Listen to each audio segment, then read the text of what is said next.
Hi guys! What's up? So, walang plancha ko guys. So, naisip na ko nga i-share na ko sa inyo no yung yung mga nagpaplanong aalis sa amo na na yung confident na may card na sila, na na-register na sila. Tapos basta yung aalis sa amo na either tapusin yung kontrata or hindi matapos yung kontrata. Guys, tapos register na kayo, 'di ba? So guys, huwag kayong pakampante kasi 'di ba sa documents natin is under tayo nila employer. And then kung mag-decide tayo na aalis sa amo, ika-cancel na nila yung permit natin. So make sure na makahanap agad kayo ng amo at magpa-change employer kaagad kayo. Kasi parang I'm not sure really if it's 1 month or 2 months lang yung allowance na to kuan to update kasi 'di ba kinancel na ni amo yung permit natin. So kailangan makahanap kayo agad ng amo. Much better kung lilipat kayo ng amo today, much better magpa-change employer agad kayo bukas. So punta kayo ng munisipyo, yung KEP. Doon kayo magpa-change employer. And then, yun lang. So, guys, yun lang i-share ko kasi huwag kayong makapanti kasi sayang, di ba? Okay tayo dito, okay yung papilis natin.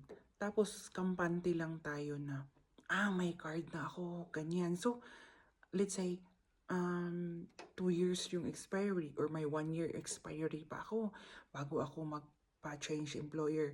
Guys, huwag kang magpakampante kasi pwede ika-cancel yan ng amo natin. Kasi nga,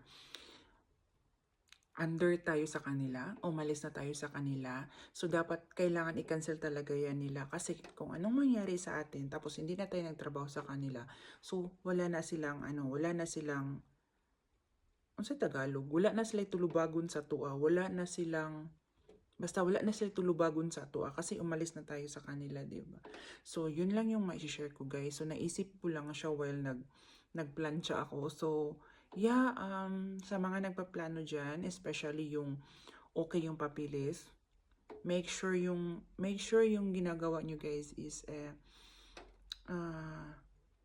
hindi makasama sa inyo. Make sure na yung lilipatan ninyo is i-register agad kayo. So, yun lang kasi sayang. Tapos ang ending, maging TNT na. Tapos ilang years. So, yung nalaman ko before, 7 years yung hinihintay ng mga TNT dito.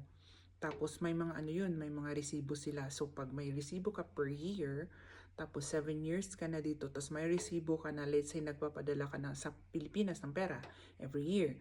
So, ikikip mo yung resibo na yon. So, isa yun sa mga requirements para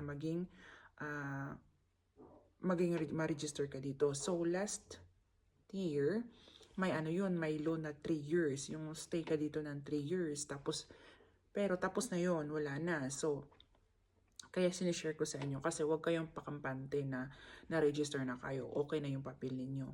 So, imagine guys, pwede kayong i-cancel, pwede nilang i-block yung documents mo kasi nga under tayo sa kanila. So, yun lang yung ma-share ko sa inyo guys at salamat sa panonood. Salamat! Bye-bye! God bless!